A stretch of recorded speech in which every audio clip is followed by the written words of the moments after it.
উসমান জিন্নুরাইন, তিনাকে উসমানের সাথে সাথে জিন্নুরাইন কেন বলা হলো জানা আছে? উসমানের সাথে সাথে জিন্নুরাইন এই জন্য বলা হয়, আমার নবীজির দুইজন কন্যাকে তিনি বিবাহ করেছিলেন। আমার নবী তাকে দুটি নূরের অধিকারী বানিয়ে দিয়েছিলেন। ওই জান্নাতি সাহাবী যাকে আমার নবী 3 নম্বরে জান্নাতি সার্টিফিকেট দান করেছিলেন। 10 জন সাহাবার মধ্যে আপনার প্রথম জান্নাতি সার্টিফিকেট আল্লাহ আমার নবীর হাত দ্বারা আবু বকর সিদ্দিককে দিয়েছিলেন। 2 নম্বরে উমর ইবনে খাত্তাবকে দিয়েছিলেন। 3 নম্বরে ওসমান জিন্নুরাইনকে দিয়েছিলেন। সেই ওসমান জিন্নুরাইন কবরের পাশে দাঁড়িয়ে বাবা কেমন কান্না করতেন। আরবের একজন মানুষ মারা গেল, তার জানা যায় ওসমান জিন্নুরাইন হাজিরি দিলেন। হাজিরি দেওয়ার পরে লোকজন তাকে কবরে রাখতেছে, মানুষজন তাকে কবরে রাখার ব্যবস্থা নিতেছেন।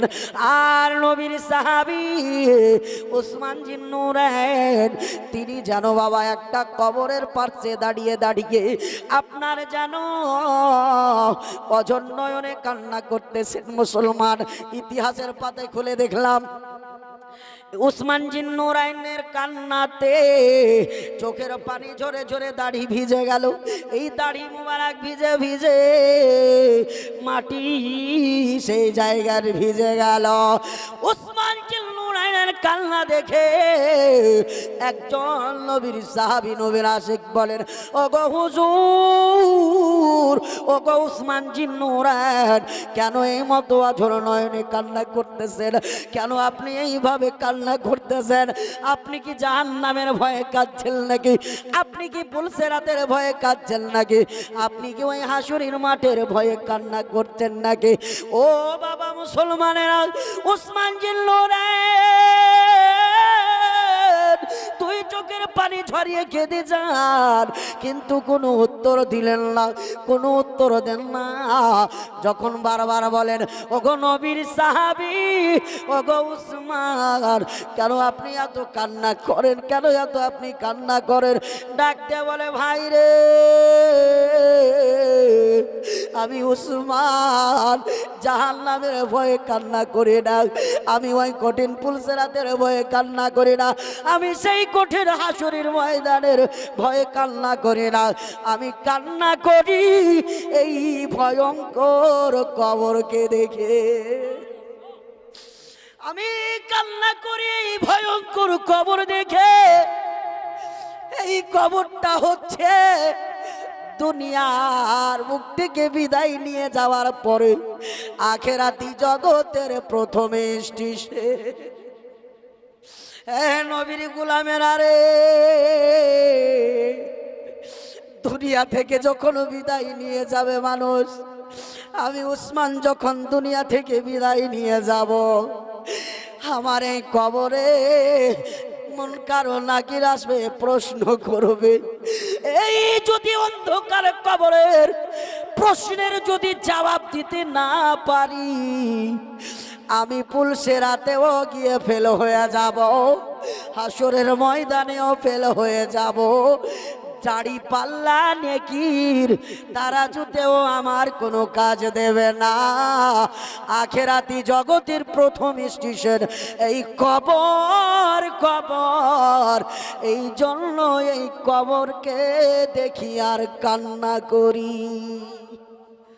যারা 1 নম্বরে জান্নাতি সার্টিফিকেট পাওয়া সাহাবী, সেই সাহাবীর যদি কান্না হয় কবরকে দেখে। বাবা, আমরা ধরমপুরের মানুষ ঠিক মতো উজু করার নিয়ম জানলাম না, কেন আমাদের চোখে কবর দেখে কান্নায় আসলো না? আমরা জলসা করি কবরস্থানের জমিন নিতে হবে, কবরস্থানের উন্নতির জলসা সাজিয়েছেন বাবা। আমরা যদি ওই কবরটা দেখে চোখের পানি ফেলতে পারি, উসমান জিন্নুরাইনের মতো, উসমান জিন্নুরাইনের সুন্নাতের ওপর আমল হবে, আমাদেরও বেড়া পার হয়ে যাবে। তাই আমি বলবো মুসলমান, দেরি করবেন না, মুহাব্বতের কথা শুনে যান। এই কবরস্থানের জন্য আমার একজন বাপ কেউ আছেন যে 5,000 টাকা এই কবরস্থানের মহাব্বতে দিতে পারবেন?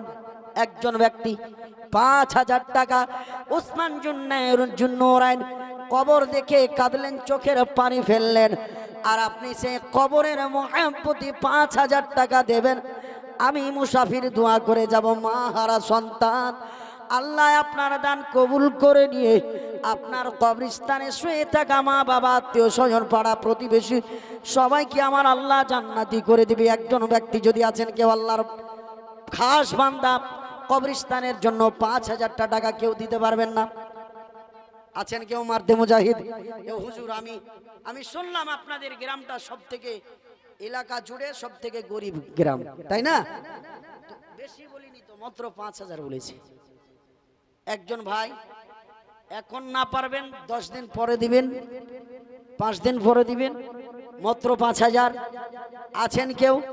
ডানে বামে সামনে পিছনে একজন ব্যক্তি, একজন মারদে মুজাহিদ। সুবহানাল্লাহ, আপনারা তো খুবই কাঞ্জুস গো। একজন নাই? নাগে দিয়ে দিয়েছেন? চিন্তা ভাবনার তো কোনো অপশনই নাই, কবরের কথা যেহেতু হয়েছে এখানে। সুবহানাল্লাহ। হে আল্লাহ, তুমি দিনকে নরম করো। কমিটির ভাইরা নাই আমার এখানে কেউ? সুবহানাল্লাহ। একজন বাপ আমার 5,000 টাকার কথা বলেছে রে বাবারা। এ মুসলমান, নবীর প্রেমী উসমান জিন্নুরাইন কি বললেন? এর ইহুদি 100 বিঘার এবং 100টা গাছের খেজুরের বাগান তো দূরের কথা, তুই যদি ইহুদি বলতি আমি উসমান কলিজা ছিঁড়ে কলিজা আপনার সিনা ছিঁড়ে কলিজা দিয়ে দিতাম, এখনই তো শুনলেন। হ্যাঁ, কলিজা দিয়ে দিতেন, আমরা নবীর গোলাম 5,000 টাকা দিতে পারলাম না। তো কোন রকম যদি নবীকে নিয়ে কোনো ঝামেলা হয় তাহলে আমরা তো ঘরে ঢুকে থাকবো, থাকছি তো, যেতে পারছি না তো, কে বা জান দিতে যাবে? হ্যাঁ, হে মুসলমান, ভাবনা চিন্তা করেন। 5,000 টাকা কেউ যদি দেওয়ার মতো আছেন দিবেন। আমি আবার একটা অপশন রাখছি, 5 জন ব্যক্তি 1,000 টাকা করে টাকা দেন তো, তাড়াতাড়ি, দেরি করিয়ে না, আমি বক্তব্য শোনাবো। বক্তব্যতে কোনো ডিস্টার্ব করবো না। যিনি 5,000 দিবেন উনি ভাবছেন, চিন্তা করেন, আলাদা কথা, কিন্তু 1,000 টাকা হয় নবীকে দিও, ভালো যদি বাঁচতে হয় নবীকে বাসো। কবি কি সুন্দর কথা বলেছেন। আজকে আমরা যাকে ভালোবাসছি সে কি ভালোবাসার মূল্য দিচ্ছে? দেয় না। তাই কবি বলছেন, ভালো যদি বাঁচতে হয় নবীকে বাসো, মন যদি দিতে হয় নবীকে দিও।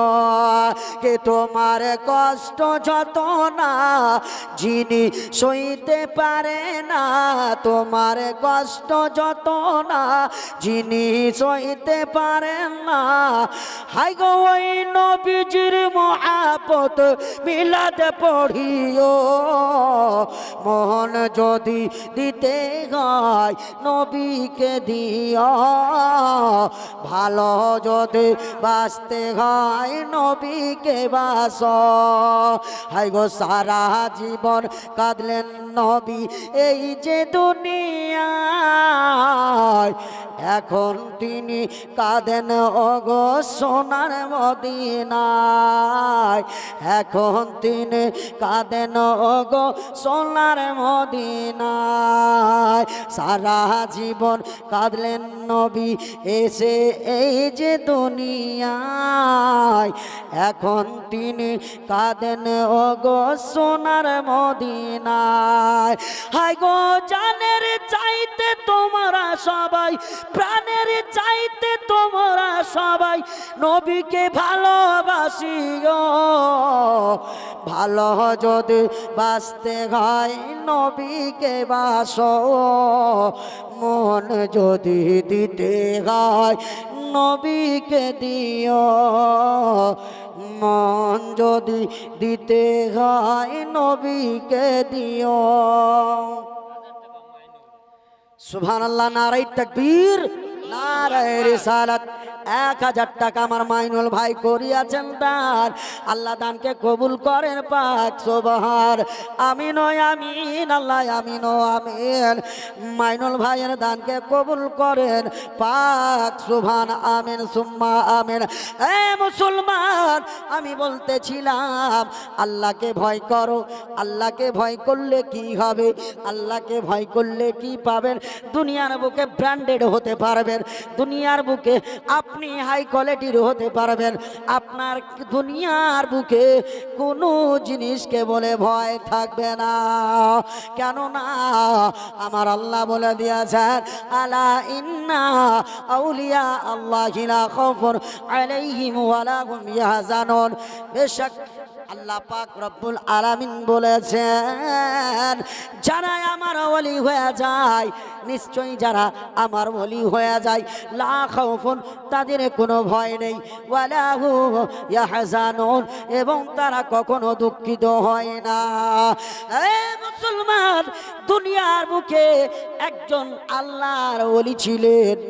আপনারা জানো নামাজ পড়তেন, 5 ওয়াক্তের নামাজ পড়ার সাথে সাথে লম্বা ইবাদত করতেন, রাত জেগে জেগে মহান আল্লাহকে স্মরণ করতেন। কিছু বকাটে ছেলে, কিছু বদমাইশ ছেলে, তাদের মনের মধ্যে একটা হিংসা হলো, এত ইবাদত করে, একে কেমন করে বদনাম করা যাবে, একে কেমন করে দুর্নাম করা যাবে। এই জন্য কিছু বদমাস ছেলে তার পিছে লেগে যায়। বাবারা,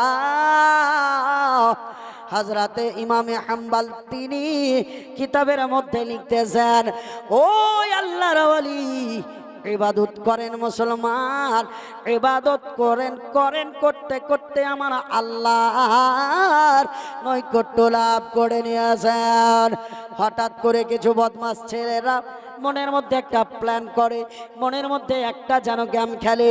আমরা ওই আল্লাহর বান্দার কাছে গিয়ে, মহান আল্লাহর ওলি নামাজ পড়েন, তার কাছে একটা ফাহেসা নারী, একটা বেশ্যা নারীকে দিয়ে দিব, তাকে পথভ্রষ্ট করে দিবে, তার ঈমান আমল সব নষ্ট হয়ে যাবে। আমরা তার নামে বদনাম ছড়িয়ে বেড়াবো গোটা এলাকাতে। এই বলে আল্লাহর ওলিকে বদনাম করার জন্য ওই ছেলেরা একটা মেয়েকে ঠিক করলো, যে মেয়েটা নিজের ব্যবসা করত, চামড়ার ব্যবসা, ব্যবসা করত নিজের ইজ্জত বিক্রি করা ব্যবসা। হঠাৎ করে ওই আল্লাহর ওলি যে ঘরে ইবাদত করেন, হঠাৎ করে একদিন ভয়ঙ্কর ঝড় বৃষ্টি শুরু হলো। আর ওই ঝড় বৃষ্টির ফাঁকে ফাঁকে ওই ফাহেসা নারীটি, বেশ্যা নারীটি এসে আল্লাহর ওলির ঘরের দরওয়াজায় ডাক দিয়ে বলে, ওগো আল্লাহর ওলি, আমি আপনার দরবারে এসেছি, কঠিন ঝড় বৃষ্টি হতেছে, দয়া করে আপনি দরওয়াজাটা খুলেন। এই ঝড়ের বৃষ্টির মধ্যে আমি কোথায় যাব? আপনি একটু সাহায্য দেন, আপনি একটু হেল্প করেন, আপনি আমাকে একটু আশ্রয় দেন। আল্লাহর ওলি এই যুবক ভাইরে ইমান আফরোজ ঘটনা বলছি, মহাব্বতে শোনেন। আল্লাহর ওলির মনের মধ্যে মায়া হলো। তিনি তো জানেন না এই নারীটি আমার জীবনে কলঙ্ক তৈরি করার জন্য এসেছে, আমাকে বদনাম ফেলার জন্য এসেছে, আমাকে দুনিয়ার মানুষের কাছে খারাপ করার জন্য এসেছে। আল্লাহর ওলির মধ্যে মানসতা ছিল। ঝড় বৃষ্টির মকার ফায়দা পেয়ে মেয়েটি আল্লাহর ওলির কাছে আশ্রয় চাইলেন। আল্লাহর ওলি ঘরের দরওয়াজাটা খুলে দিয়েছে। বাবা, ঘরের দরওয়াজা খুলে দিয়ে আল্লাহর ওলি এইদিকে বাবা মুসাল্লা বিছিয়ে নামাজ পড়েন, আর মেয়েটিকে বললেন, মহিলারে, তোমার শরীরটা যেন ভিজে গেছে, তোমার শরীরটা নোংরা হয়ে গেছে, তুমি কাপড় চেঞ্জ করে নিয়ে তুমি এই বিছানাটাই ঘুমিয়ে যাও, আমি আল্লাহর ইবাদত করব। আল্লাহর ওলি নামাজ পড়ার জন্য ব্যস্ত হয়ে গেলেন। বাবা, ওই মেয়েটি সারা রাত চেষ্টা করলো, আল্লাহর ওলিকে আমি একটু নিজের ভালোবাসায় ফেলবো, আল্লাহর ওলিকে আমার প্রেমের জালে ফাঁসাবো। কিন্তু না না, আজকে আমাদের এই ধরমপুরের কলিমুদ্দিনের ভাই সলিমুদ্দিনের মতো নমাজি ছিলেন না, তিনি ছিলেন ডাইরেক্ট আল্লাহর সঙ্গে কানেক্ট করনেওয়ালা। ইবাদত করতে করতে এতই আমরা মহান আল্লাহর প্রেমে লিপ্ত হয়ে গেল, সারা রাত পার মেয়েটি নিজের শরীরের কাপড়কে উলঙ্গ করে মনে মনে ভাবে একবার যদি আমার দিকে নজরটা পড়ে যায়, আল্লাহর ওলি আমার সঙ্গে শুয়ে পড়বে, আমার সঙ্গে শারীরিক সম্পর্ক করতে বাধ্য হবে। কিন্তু না না, দুনিয়ার বুকে যার মনের মধ্যে আমার নবীর প্রেমের ভালোবাসা ঢুকে গেছে, আল্লাহর প্রেমের ভালোবাসা ঢুকে গেছে, দুনিয়ার কোন নারী তাকে দুনিয়ার মায়াতে, দুনিয়ায় নিজের প্রেমের মায়াতে ফেলতে পারে না। আল্লাহর ওলি আপনার নামাজ পড়তেছেন, রাত পার হলো, আবার দিনের বেলা মেয়েটি আপনার যেন চেষ্টা করলো। আল্লাহর ওলির মনের মধ্যে একবার ভাবনা আসলো, এত সুন্দর একটা মহিলা একাই রয়েছি ঘরের মধ্যে, আমি তার সঙ্গে জেনা করে নিব নাকি? সঙ্গে সঙ্গে খেয়াল এসেছিল, দুই চোখের পানি ঝরিয়ে বলে, আল্লাহ মাওলা গো, আপনি আমাকে ক্ষমা করেন। আল্লাহর ওলি তখন বাবা একটা মোমবাতি জ্বালিয়ে, আপনার যেন মোমবাতি থেকে যেই বাবা মোমবাতি গলে গলে যেই সবগুলো পড়ে, হাতের তালুয়াতে নিয়ে চিন্তা ভাবনা করে আর বলে, আল্লাহ এই মোমবাতি গলে যাওয়া ফোঁটাগুলো আমার হাতের তালুয়ায় পড়ছে, আমি সহ্য করতে পারি না, আমি যদি জেনা করে নি আমাকে তোমার জাহান্নামে জ্বলতে হবে, আমি কেমন করে সহ্য করব, আমি কেমন করে বরদাস্ত করব। এই বলে আপনার মোমবাতি হাতে ফেলে আর বলে, আল্লাহ ক্ষমা করেন।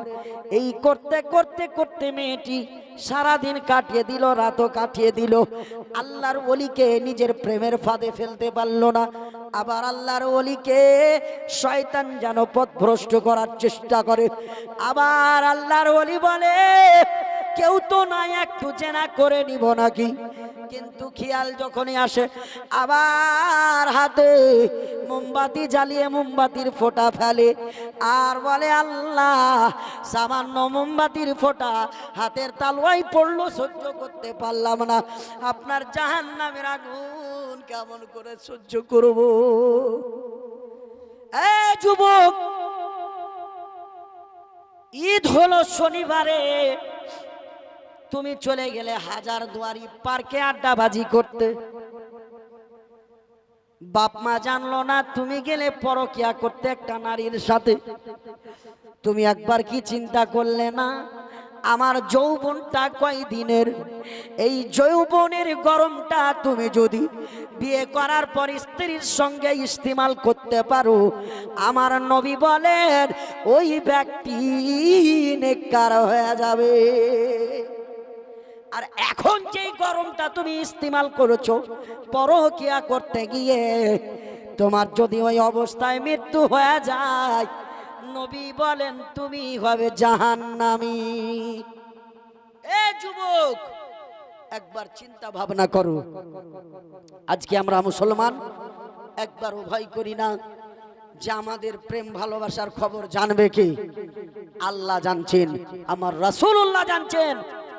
পার্কে গিয়ে তুমি আনন্দ করছো, ফুর্তি করছো, কিন্তু আল্লাহর ওলিকে যখন মেয়েটি কোনো দিক থেকেই পারলো না, মেয়েটি চেষ্টা করলো, মাওলা আপনার এই বান্দাকে আমি আমার প্রেমের জালে ফাঁসিয়ে তাকে আমি গুনাহে লিপ্ত করব, গুনাহতে লিপ্ত করব, কিন্তু মহান আল্লাহর ওলিকে আমার আল্লাহ বাঁচিয়ে নিলেন। আল্লাহর দরবারে দোয়া করেন।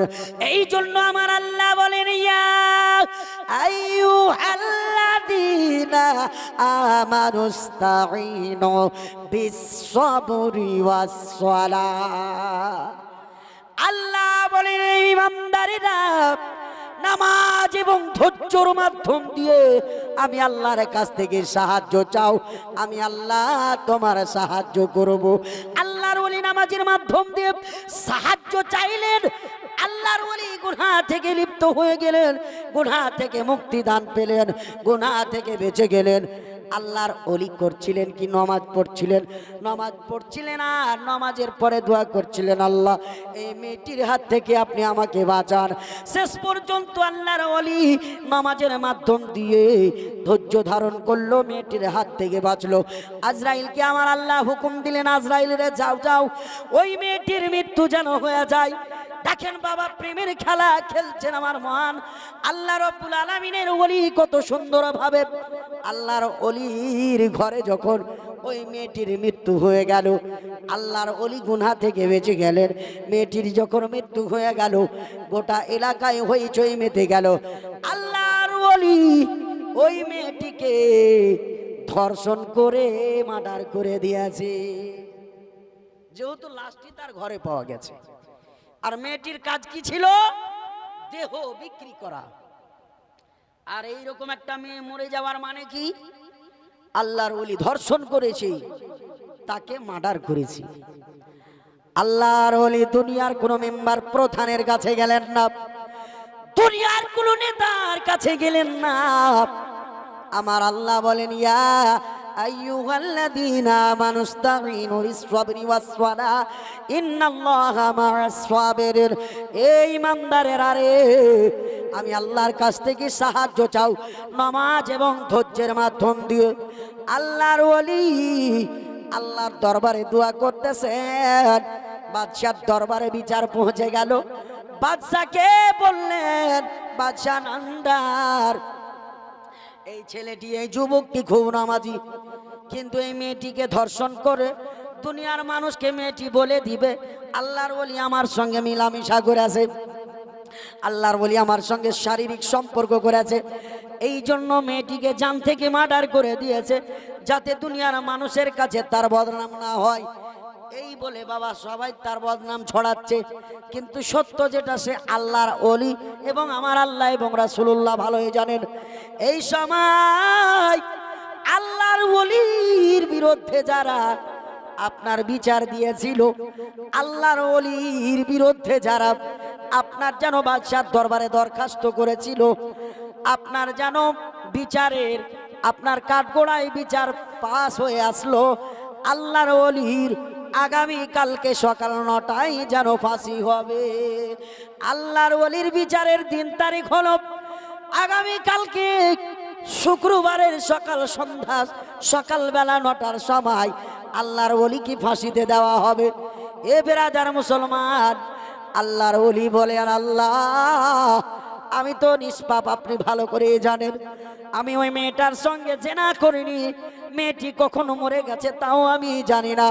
আল্লাহ তুমি আমাকে বাঁচিয়ে নাও, মাওলা তুমি আমাকে বাঁচিয়ে নাও। এ পৃথিবীর মুসলমানেরা রে, আল্লাহর কোরআন যে সত্য, আল্লাহর কোরআন বলছেন লা তাবদিলা লিকালিমাতিল্লাহ। আমি আল্লাহর কোরআনে কোনো পরিবর্তন নেই, জোরে বলেন। আল্লাহর কোরআন সত্য, আল্লাহর বাণী সত্য। আল্লাহর ওলি আপনার মহান আল্লাহর কাছে সাহায্য চাইছেন, নামাজ পড়ছেন, সবর করেছেন। বাঁচানোর জন্য আপন ভাই নাই, বাঁচানোর জন্য বাবা নাই, বাঁচানোর জন্য নিজের বংশের লোক নাই। আল্লাহর ওলি একাই। আল্লাহর ওলি এবার জানো আপনার বিচারের কাঠগড়ায় দাঁড়িয়ে আছে। বাদশা নামদার বলতেছেন, আপনার যেন জজ সাহেব বলতেছেন, ওরে আল্লাহর ওলি, মৃত্যুর আগে তোমার মনের তামান্না কি একটু বলো, ফাঁসি তোমাকে দিয়ে দিব, শেষ ইচ্ছাটা কি একটু বলো। আল্লাহর ওলি বললেন, ওগো বাদশা নামদার, আমার শেষ ইচ্ছা কিছু নয়, আমি হীরা মুক্ত চাই না, আমি শেষের বেলা দুনিয়া থেকে যাওয়ার আগে কিছু খেতে চাই না, আমি চাই শুধু মৃত্যুর আগে, ফাঁসিতে লটকানোর আগে আগে আমি 2 রাকাত নামাজ পড়তে চাই। মুসলমান, আল্লাহর ওলি বৃহস্পতিবারের দিন পার হলো, শুক্রবারের রাত শেষ হলো, সকাল 9টার দিকে তাকে ফাঁসি দেওয়া হবে। শেষ ইচ্ছা হলো 2 রাকাত নামাজ পড়বো। আল্লাহর ওলি সুন্দরভাবে বাবা ওযু করে নিয়ে আপনার মুসাল্লা বিছিয়ে নিয়ে 2 রাকাত শুধু নামাজ পড়বেন বাবা। 2 রাকাত নামাজ পড়ে নিয়ে আমার মহান আল্লাহর দরবারে 2 হাত তুলে দোয়া করলো, মাবুদ এই দুনিয়াতে আপন বলে আমার কেউ নাই, এই দুনিয়াতে আমি কাউরির কাছ থেকে সাহায্য চাই না। আপনি মাওলা বলেছেন বিপদের মাধ্যমে আমার বান্দা ধৈর্য ধারণ করতে যদি পারে আর আমি আল্লাহকে ডাক দেই, আমি আল্লাহ তার সাহায্য করব। এ মাওলা এখন বিপদের সম্মুখে আমি আপনাকে ডাক দিচ্ছি মাওলা, আপনি আপনার রহমতের আপনার কানেকশন দিকে নবীর ওয়াসিলা দিয়ে আপনি আমার ইজ্জতের হেফাজত করেন। আমার যদি ফাঁসিও হয়ে যায় দুনিয়ার মানুষ বলবে ওই আল্লাহর ওলি একটা খারাপ চরিত্রের ছিল। আল্লাহ আমার যদি মরণ হয় আমি যেন খারাপ কলঙ্ক নিয়ে দুনিয়ার মানুষের জবানে আমার নামে একটা খারাপ যেন রাট না লেগে থাকে, একটা যেন আমার চরিত্রের সঙ্গে খারাপ দাগ না লেগে থাকে। আল্লাহ আপনি আপনার রহমত দিয়ে আমার ইজ্জতের হেফাজত করেন, নবীর ওসিলায় আপনি আমার ইজ্জতের হেফাজত করেন। এই বলতে বলতে নামাজ পড়ে দোয়া শেষ করলেন। আমার আল্লাহ বলেন মালাকুল মউত রে যা যা, ওই মেয়েটির রূহ তুমি কবজ করেছিলে আবার তার বডিতে আপনার আল্লাহ যেমনই বলেছেন আজরাইল তার মৃত্যু বডির ভিতরে আবার তার রূহ দিয়ে দিলেন, মেয়েটা সঙ্গে সঙ্গে জীবিত হয়ে গেল। আল্লাহর ওলির দোয়া কবুল হলো, মেয়েটি জীবিত হলো। এবার ফাঁসির টাইমে মাত্র 20 সেকেন্ড বাকি রয়েছে বাবা। সঙ্গে সঙ্গে মেয়েটি জীবিত হয়ে বলে, ও গো বাদশা নামদার ফাঁসি কাকে দাও? এই আল্লাহর ওলি ফাঁসির অধিকারী নয়, ফাঁসি যদি দিতে হয় এই 5 জন কুচরিত্রের যুবককে দেন, এরাই আমাকে তাকে পথভ্রষ্ট করার জন্য পাঠিয়েছিল। আমরা কি বুঝলাম? নামাজ হচ্ছে পাওয়ারফুল শক্তিশালী ইবাদত। এই ইবাদত থেকে আমরা এড়িয়ে যদি চলি আমাদের বাড়িতে সুখ হবে। একটা মানুষ বহরমপুরের রানীনগর গ্রামের আমার সঙ্গে অনেক দিন ধরে কথা হয়, ভাইজান আমার এলাকায় আসলে একটু বাড়িতে একটা তাবিজ দিয়ে যাবেন গো। আমি কেন? এত টাকা কামাই বাড়িতে বরকত হচ্ছে না। আমি বললাম আপনার বাড়িতে নামাজ কে কে পড়ে? বলছি আব্বা কখনো কখনো যায় আর মা তো ওই রকমই, বেটি ছেলের ব্যাপার তো জানেনি। যে আপনার স্ত্রী? বলছে আমার স্ত্রী তো ওই নামাজি, রোজার টাইমে পড়ে। আমি বলি তাই না, তো সেটাও করে না। আমি বললাম দেখেন তাবিজ দিয়ে যদি টাকা টিকতো, তাবিজ দিয়ে যদি বাড়িতে বরকত হতো তো মৌলবীরা অন্য কাউকে তাবিজ দেওয়ার আগে নিজের জন্য আগে বানিয়ে দেখতো। কি কথা বুঝো?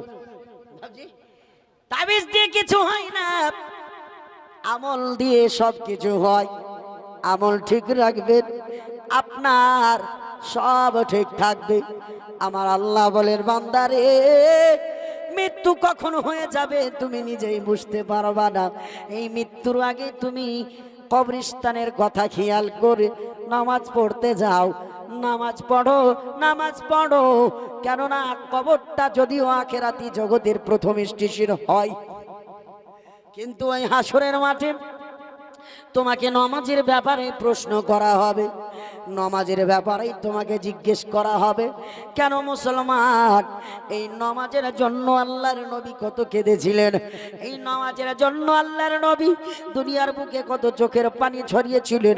আমি আপনাদের সম্মুখে গত বছর বলে গিয়েছিলাম আল্লাহর নবীর ইবাদত দেখে মা আয়েশাতুল হুমাইরা চিন্তায় ব্যতিব্যস্ত হয়ে গেলেন।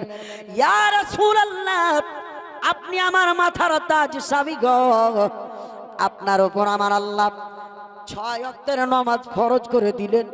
এই 6 ওয়াক্তের নামাজ ব্যতীত আপনি সারা রাত কেন জেগে ইবাদত করেন? ইয়া রাসূলুল্লাহ আপনি তো নিষ্পাপ, আপনি কেন এত ইবাদত করেন? আল্লাহর নবী বললেন, আয়েশা রে, আয়েশা, আমি 6 ওয়াক্তের নামাজ পড়ি, ওটা তো আমার ওপর আল্লাহ ফরজ করে দিয়েছেন। কিন্তু আয়েশা রে, আমি যে রাতকে রাত জেগে ইবাদত করি, আমি নবীর জন্য নয়, নবীর জন্য নয়, গোটা পৃথিবীর বুকে আমার যত গুনাহগার উম্মত রয়েছে, সকল গুনাহগার উম্মতের নাজাতের জন্য। এ মুসলমান, আল্লাহর নবী আপনার আমার টানছিনি নামাজ পড়লেন সারা জীবন, সেই নবীর মহাব্বতে আপনি কাঁদতে পারলেন না। নবী আপনার আমার জন্য কাঁদছেন, নবী আপনার আমার জন্য কেঁদে কেঁদে রাত কাটাচ্ছেন। আল্লাহর নবীর চোখের পানি দেখে আমার আল্লাহ রব্বুল আলামিন সহ্য করতে পারলেন না। আমার আল্লাহ বললেন, জিবরাইল রে, আমার নবীর কান্নাটা বন্ধ করো। আমার নবী এত কাঁদেন, এত কাঁদেন, এই নবীকে কান্না বন্ধ করতে বলো। নবী যদি কাঁদে, আমি আল্লাহর আরশের পায়া হিলে যাবে, আমি আল্লাহর আরশের পায়া দুলবে। এরে জিবরাইল, যাও যাও, তাড়াতাড়ি করে আমার নবীর চোখের কান্নাটা বন্ধ করো। আল্লাহর নবী মুস্তাফা আমার আপনার জন্য কেঁদে কেঁদে নামাজ পড়লেন। একটি বার যদি নবীর মহাব্বতে কান্না করতে পারেন রে যুবক, আমার নবী বলেন, উম্মত রে, আমি নবীর মহাব্বতে তুমি যদি কান্না করতে পারো, আমি নবী বলে দিলাম তোমাদের ঠিকানা আল্লাহর জান্নাতে হয়ে যাবে। আপনাদেরকে কি ওই 4-5 জনকে একসাথে পেশাব করা লাগছে নাকি? যখন উঠছে মানে 4 জন করে, সুবহানাল্লাহ। না বক্তব্য শেষ করে দেব? ভালো লাগে না? টাইম রয়েছে 12টার, এখন হয়েছে মাত্র 10:15। আর এখনই যদি আপনারা এই রকম করেন তাহলে কি করে হবে? এলাকার মৌলবি দিয়ে জলসা করতেন, কি দরকার ছিল তো উত্তর দিনাজপুর থেকে বক্তা ডাকার? হ্যাঁ, কমিটির ভাইরা, আপনারা যদি দৌড়াদৌড়ি করেন তাহলে কি করে হবে? আপনারা একটু নিজে সতর্ক হন। আমি গতবার প্রায় 10 থেকে 12টা ঈদগাহার কমিটি দেখেছিলাম দাঁড় করিয়ে, কিন্তু তারা কই, একটাও দেখতে পাওয়া যাচ্ছে না। একবার মহাব্বতে দুরূদ পড়ি, আল্লাহুম্মা সাইয়্যিদিনা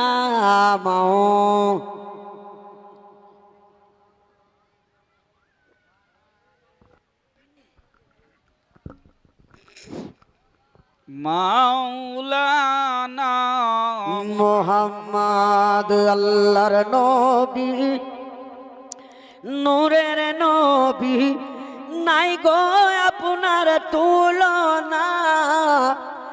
নূরে ঝলমল ঝলমল করে সোনার মদিনা, হাই গো নূরে ঝলমল ঝলমল করে সোনার মদিনা।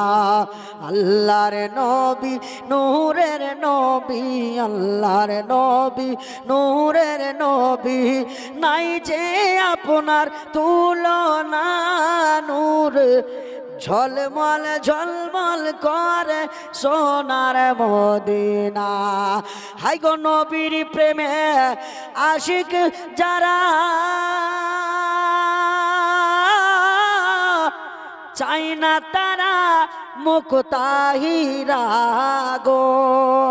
নবীর প্রেমের আশিক যারা, আরে নবীর প্রেমের আশিক যারা, তাই না তারা মুক্তাহিরা গো। আরে ভাবে তারা সর্বসারা, কবে যাব মদিনা।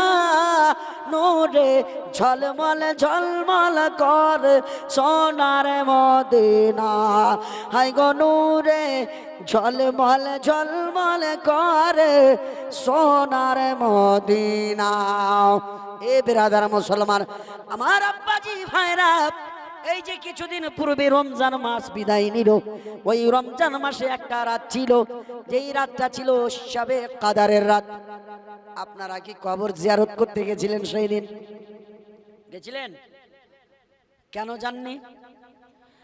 আপনার মৃত্যু ব্যক্তিরা, আপনার আব্বা, আপনার মা, আপনার স্ত্রী, আপনার ভাই বোন যারা কবরে চলে গেছে, ওই সাবে কাদারের রাত্রে টুকটুক করে তাকিয়ে থাকে, আল্লাহ আমার বাড়িতে আব্বা রয়েছে, আমার কবরে আসবে, দুটি হাত তুলে দোয়া করবে।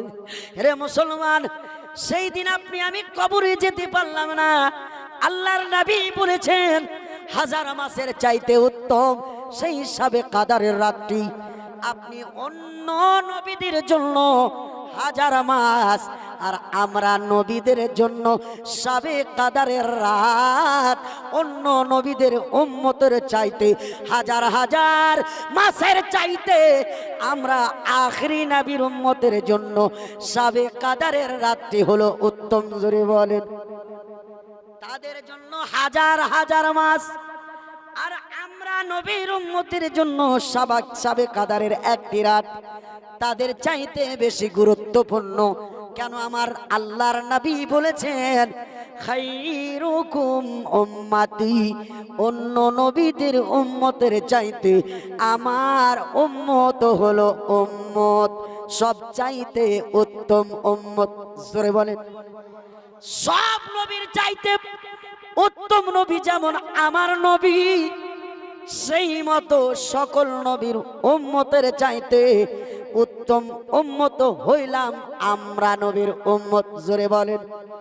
এ ব্রাদার মুসলমান, আমার বাপজির পকেটে যদি অনেকগুলো টাকা থাকে, দুটি পকেট যদি ফুল থাকে, আর আমার কাছে হালকা পরিমাণ থাকে, এবার আপনাদেরকে বলি, ওনার দুটি পকেটে রয়েছে গাঁটরি মোটা মোটা দুটি, কিন্তু সবগুলোই হলো 10 টাকা নোট। আর আমার পকেটে যে হালকা আছে সবগুলো 500 টাকা নোট। বলেন তো ওনার পকেটের টাকার মূল্য বেশি না আমার পকেটের টাকার মূল্য বেশি? আপনি বলবেন মাওলানা আপনার পকেটে অল্প রইলেও 500 টাকার নোট আছে, আপনার পকেটের টাকার মূল্যটা বেশি। এবার আপনাদেরকে বলি মুসলমান, যদি ওনার পকেটের টাকা দেখতে বেশি কিন্তু মূল্য কম, আমার টাকা দেখতে কম মূল্য বেশি, ওই মতো অন্য নবীদের জন্য হাজার হাজার রাত দেখতে বেশি, আর আমরা গুনাহগার উম্মতের জন্য একটি রাত দেখতে কম। আল্লাহ পাক ওদের হাজার হাজার মাসের চাইতে আমাদের একটা রাতের মূল্য খাস করে আমরা গুনাহগার নবীর উম্মতের জন্য বেশি মর্যাদাবান। জুড়ে বলি। আর এই মর্যাদা আমার আল্লাহ অন্য কোন নবীর উম্মতকে দেননি। এ বিরাদার মুসলমান, এক্সাম্পল আপনাদেরকে একটা ঘটনার দিকে নিয়ে যাই বোঝানোর জন্য। আজকে আমরা মনে করলাম মৌলানা আইয়ুব আলম নিজামী দিনাজপুর থেকে এসে বক্তব্য দিল, একটু শুনলাম, চাঁদা চাইলো, উঠে চলে গেলাম। কিন্তু আমাদের মর্যাদা কত, আমাদের মান সম্মান কত?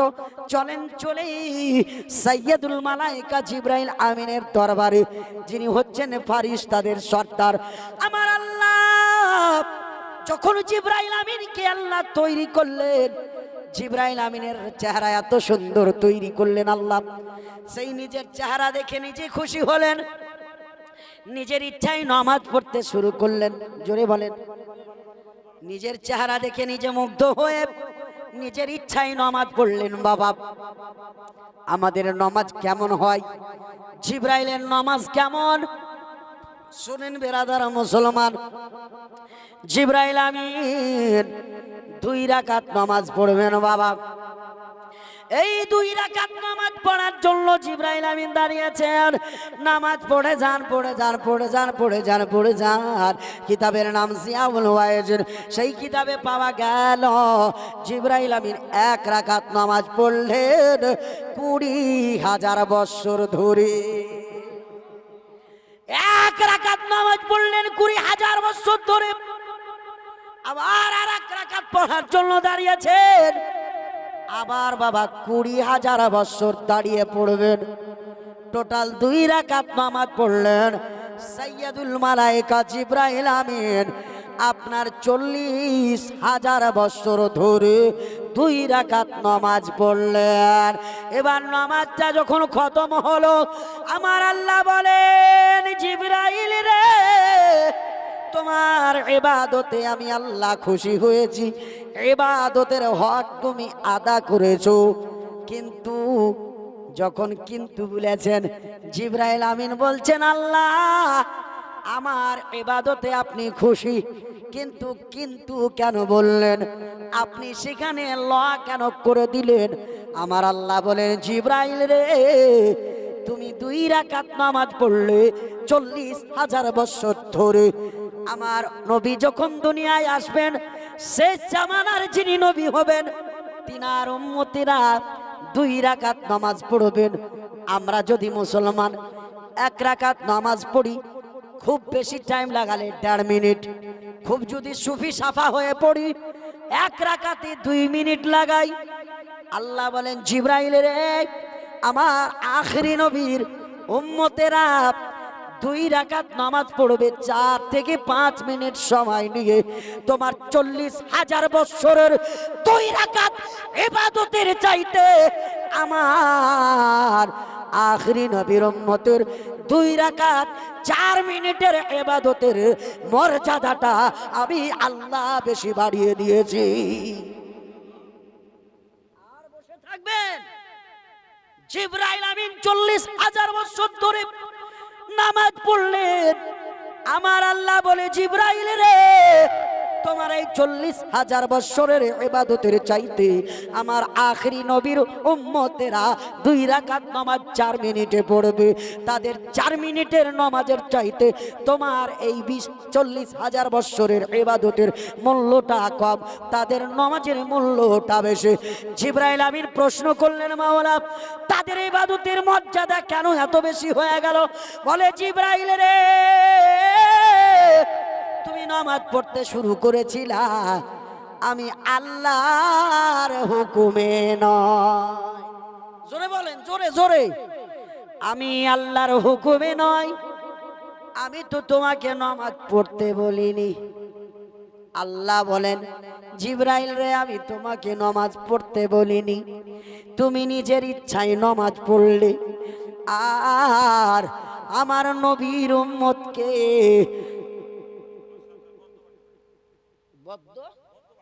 বর্দবাটি থেকে লুকমান সাহেব এসে 500 টাকা দান দিয়েছেন কবরস্থানের নামেতে। আল্লাহ দানকে কবুল করেন, আমিন সুম্মা আমিন। ব্রাদার মুআজ্জাদে আমিন। এ আমার আব্বারা রে, শোনেন, ঘটনা খুব সুন্দর লাগবে। আল্লাহ দরবারে জিবরাইল আমিন প্রশ্ন করলেন, মাওলা, তাদের ইবাদতের মূল্য কেন এত বেশি? বলে, তুমি জিবরাইল নিজের ইচ্ছায় ইবাদত করলে, তারা নিজের ইচ্ছায় ইবাদত করবে না। আমার নবী হুকুম করবেন, আমার নবীর হুকুম পালন করবে, তারা নামাজ পড়বে। আমার নবী বলবে নামাজ পড়ো, তারা নামাজ পড়বে। আমার নবী বলবে তোমরা রোজা করো, তারা রোজা করবে। আমার নবী বলবে তোমরা অর্থ হলে হজ করো, তারা হজ করবে। আমার নবী বলবে উম্মতিরা রে, রমজানের রোজা করো। আমার নবীর হুকুম মেনে তারা ইবাদত করবে। আমার নবীর হুকুম যারা পালন করবে, আমি আল্লাহ তাদেরকে খুবই ভালোবাসে। আমার নবীর যারা হুকুম মানবে, তাদেরকে আমি আল্লাহ খুবই ভালোবাসি। আজকে যারা গাঞ্জাখোরের দলেরা বলে নবীর চাওয়াতে কিছু হয় না, আমার আল্লাহ বলে, শোনো রে, জিবরাইল গোলাম মুরসালিম সাহেব, নারায়ে তাকবীর, 1000 টাকার দাতা, সুবহানাল্লাহ। আল্লাহ যেন তিনার দানকে কবুল করেন, আমিন সুম্মা আমিন। 1000 টাকা দিয়েছেন জনাব গোলাম মুরসালিম সাহেব, আল্লাহ পাক তিনার দানকে কবুল করুক, আমিন সুম্মা আমিন। ব্রাদার মুআজ্জাদে সামিঈন, আল্লাহ পাক বললেন, হে জিবরাইল, আমার নবীর হুকুম যারা মানবে তাদের ইবাদতটাকে আমি বেশি পছন্দ করব। জোরে বলে, এ জিবরাইল, তারা আমাকে কখনো দেখতে পাবে না, তবুও তারা আমি আল্লাহর ভয়ে ইবাদত করবে। জোরে বলে, তারা কখনো জাহান্নাম দেখবে না, তবুও জাহান্নামের ভয়ে কেঁদে কেঁদে চোখের পানি ঝরিয়ে বলবে, আল্লাহ আমি গুনাহগার, জাহান্নামের আগুন অনেক ভয়ঙ্কর, আল্লাহ আপনি আমাকে জাহান্নাম থেকে নাজাত দান করেন। আমার বান্দা জাহান্নাম না দেখে জাহান্নামের ভয়ে কান্না করবে, তারাই হলো আমার আখেরি নবীর উম্মত। জোরে বলেন। এই জন্য আমি আল্লাহ তাদের ইবাদতে বেশি মুগ্ধ। এ বেরাদার মুসলমান, যদি সামান্য 2 রাকাত নফল নামাজ পড়াতে আমাদের এতই আল্লাহ ফজিলত বাড়িয়ে দেন, তাহলে আমরা যারা 5 ওয়াক্তের নামাজ ফরজ আদা করব, আমাদের ইবাদতের মূল্য আরো কত হতে পারে। এ মুসলমান, একজন বাবা আমার 200 টাকা, আমার কথা শুনে দেন তো। আপনারা যে এত কাঞ্জুসের বেটা, কাঞ্জুস বুঝতেই পারতাম না আমি, হ্যাঁ বুঝতে পেরেছি এখন। একজন ব্যক্তি 200 টাকা দেন তো, যে হুজুর আপনার ওয়াজ শুনতে শুনতে আপনি চাইলেন তো দিয়ে দিলাম আমি। একজন ব্যক্তি 200 টাকা, একজন ব্যক্তি 200 টাকা, দিল খুলে দোয়া করে দেব ইনশাআল্লাহ। আল্লাহ পাক যার বিয়ে হয়নি সুন্দরী স্ত্রী দান করবেন, আর যার বিয়ে হয়ে গেছে আমি দোয়া করব যাতে স্বামী স্ত্রীর ভালোবাসাটা আলহামদুলিল্লাহ আলী ফাতেমার মতো হয়। যাক আলহামদুলিল্লাহ, বেনামে ভাইজান আমার 500 টাকা দান করেছেন। এখানকার যুবকেরা খুব কিন্তু মজবুত আছে, চাইতে থাক মৌলভী সাহেব, দেওয়ার দরকার নাই। আর আমার ঈদগাহাতে যে জুম্মা ঈদ পড়ালাম, আমি খালি বলেছি যে সব ছেলেরা বাপের ইনকাম খাইছো, এখনো কামাইতে শিখোনি, 100 টাকা করে দিবানি যে বাবা, তো 100 জনা 100 টাকা করে টাকা দিয়েছে, বাপের কামাই খাচ্ছে। আমি বললাম যারা নিজে কামাই করতে শিখেছো ইয়ং ছেলে, 500 টাকা করে, 50 জনা 500 টাকা করে দিয়েছে, জানেন তো। মেরাজুল শ্রীপুর থেকে এসে 500 টাকা দান করেছেন এই কবরস্থানের নামে। আল্লাহ দানকে কবুল করেন, আমিন সুম্মা আমিন। এ বিরাদার মুসলমান, আমরা আজকে একটা পুতলা, আমাদের কোনো দাম নেই, আমরা আজকে আছি। এখন বিছানে পড়েন, দেখতে পাবেন প্রুফ, দলিল পেয়ে নেবেন মাওলানা আইয়ুবের বক্তব্য। আপনার বেটা আপনাকে খুবই ভালোবাসছে, আপনার শরীর স্ট্রং আছে। আপনার বেটা যদি 20 কামায়, আপনি 25 কামাচ্ছেন।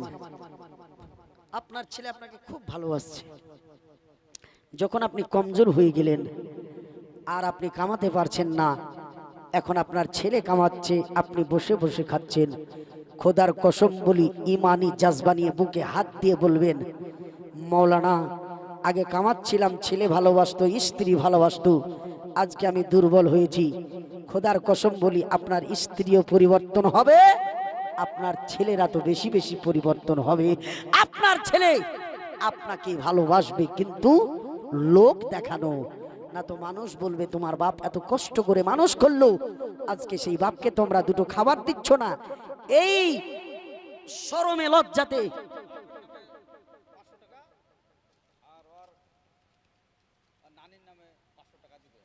পরে দিবে, নানির নামে 500, বাপের নামে 500, বাপের নামেরটা লগদ আর নানির নামেরটা বাকি।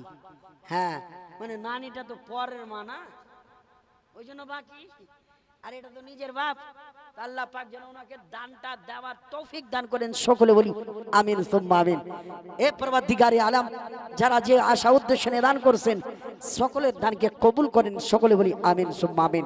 এ বেরাদার মুসলমান, এই যে সুন্দর দেহ কখন নিলাম হয়ে যাবে, নষ্ট হয়ে যাবে, বরবাদ হয়ে যাবে, এর কোনো প্রুফ দলিল আপনারা দেখতে চাচ্ছেন?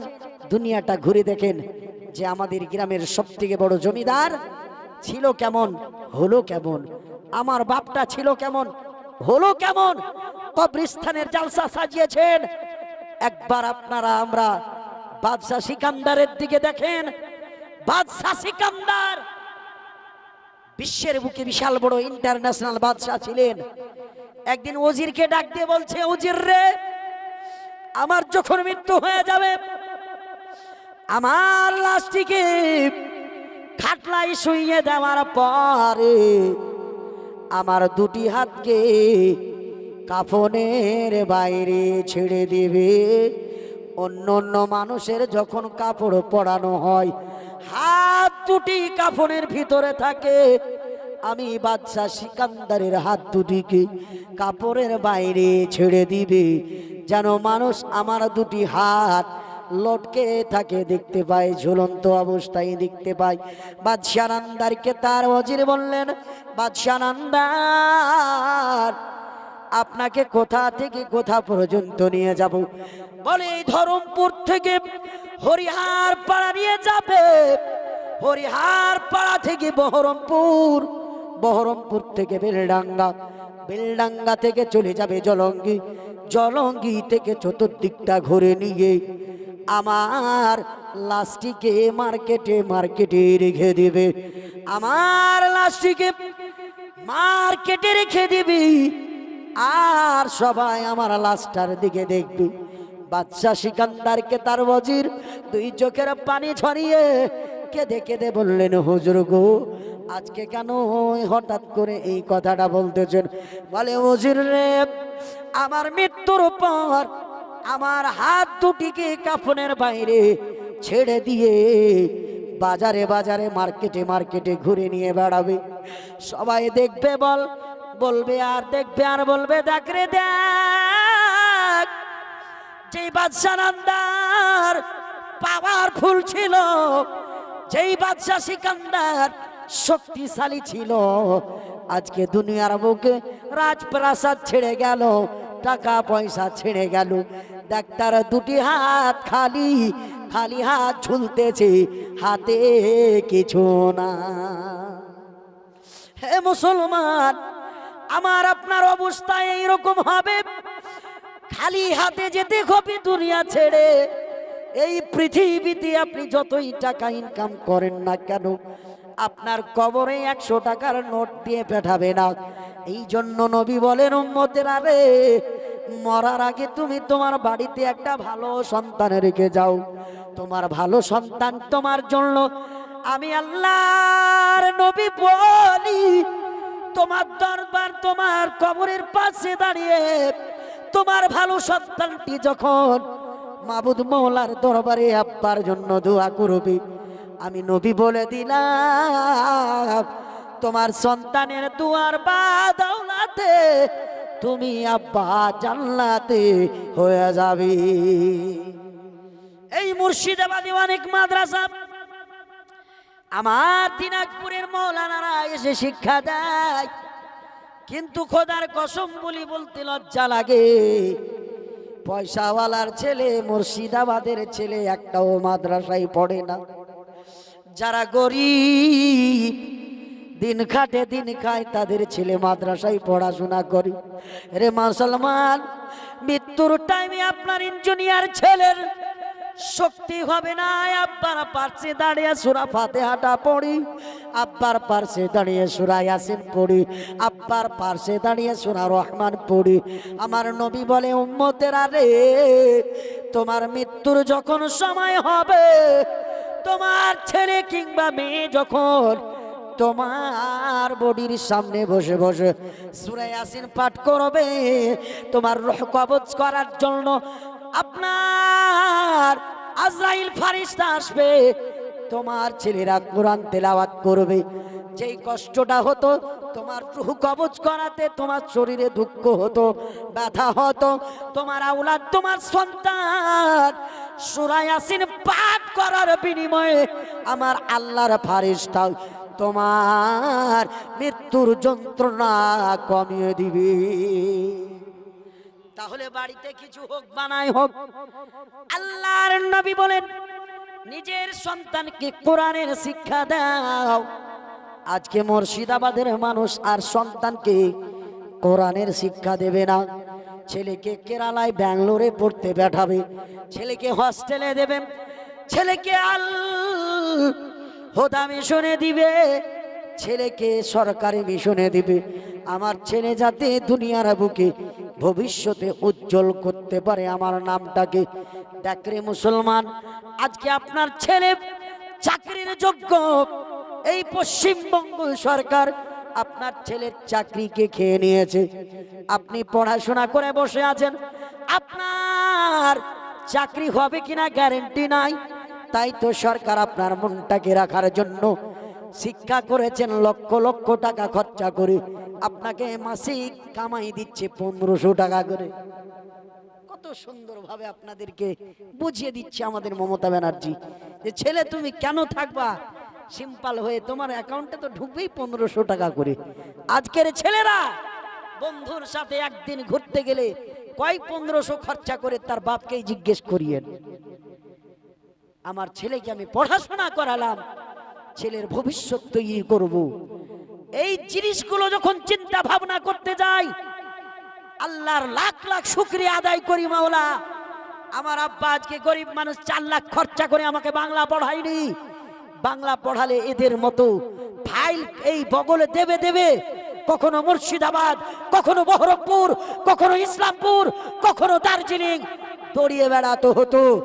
আর আজকে আলহামদুলিল্লাহ কোরআনের শিক্ষা অর্জন করেছি, আলহামদুলিল্লাহ। চাকরি আমাদের সরকারি নয়, এক ঘর ছুটা তো दूसरे घर पर আলহামদুলিল্লাহ নাম্বার লাগ গয়া। সত্য কথা বলি, আজকে কোনো মাদ্রাসায় পড়া মৌলবীরা রোজগারের জন্য দৌড়িয়ে বেড়ায় না, কথা বলেন ঠিক না বেঠিক? কিন্তু বর্তমান যুগে লাখ 5 লাখ 10 লাখ খরচা করেছেন, ছেলেকে কলেজে দিবেন কত লাগবে? 1 লাখের কাছাকাছি লাগবে ভর্তি করতে। কি কথা বাস্তব না? কিন্তু একটা ছেলের বাপকে জিজ্ঞেস করিয়েন মাদ্রাসায় যারা পড়িয়েছেন, আপনার ছেলের পিছনে কত খরচ করলেন টোটাল 12 বছর পড়িয়ে? তার বাপ ক্যালকুলেটর টিপে দেখে বলবে বেশি কিছু হয়নি, খুব হলে 2 থেকে 2.5 লাখ টাকা হবে। সারা জিন্দেগি বনে গেল আমার বাপ আমাকে পড়িয়েছেন, আলহামদুলিল্লাহ। ফোন করেছি, আব্বা টাকা লাগবে, যখন আব্বা বাড়ির গল্প শোনাতে শুরু করলেন, আব্বাকে খবর জিজ্ঞেস করে আর দ্বিতীয়বার বলিনি আব্বা টাকা লাগবে। এই যে নিজে না খেয়ে 100 টাকা ভাড়া রেখে দিয়ে, না খেয়ে আপনার জাগিরের বাড়ি খেয়ে নিয়ে, কোনো দোকান পাশারে না খেয়ে ওই 100 টাকাকে রেখে যাতে বাড়ি আসার টাইমে আর বাড়ি থেকে টাকা নিতে না হয়, খুব চেষ্টা করে কষ্ট করে পড়াশোনা করে আলহামদুলিল্লাহ আজকে এত দূর পৌঁছেছি। আমার বাবা যদি আজকে আমাকে নিজের শরীরের ঘামকে পানি করে, নিজের শরীরের পানিকে ঘাম করে কষ্ট করে যদি মেহনত করে বাংলা পড়াতেন, আমিও হয়তো আপনাদের মতো, আপনাদের ছেলেদের মতো যারা শিক্ষা অর্জন করে চাকরির দিকে তাকিয়ে আছেন, আমাকেও হয়তো এইরকম করতে হতো। কিন্তু আজকে আমি আলহামদুলিল্লাহ ইনকাম করছি। এটা বলি না যে আপনি বাংলা কেন পড়াচ্ছেন, এটার দিকে আমার টার্গেট নেই। টার্গেট হচ্ছে এটাই, আপনার ছেলেকে যদি ইসলামিক শিক্ষায় শিক্ষিত করতে পারতেন, বাংলা পড়ার সাথে সাথে একদিকটা বন্ধ হলে আর একটা দুয়ার খোলা থাকতো। কথা বলেন ঠিক না বেটি? কিন্তু আমরা করি কি, এই কোন রকম আম্মা পাড়াটা শেষ কর না রে বেটা, তারপর তোকে আমি বাংলা পড়াতে শুরু করব। ঠিকই আছে, ছেলে আপনার কোন রকম আম্মা পাড়া পড়ে নিয়ে কি মসজিদে আর ইমামতি করতে পারবে? মাদ্রাসায় পড়াশোনা করাতে পারবে? পারবে না। তাই আমি বলবো মুসলমান, এখনো সময় আছে, কিয়ামত আভি বাকি হে। আভি আপনারা এখনো সতর্ক হয়ে যান, আপনার ভবিষ্যৎ আপনার ছেলে।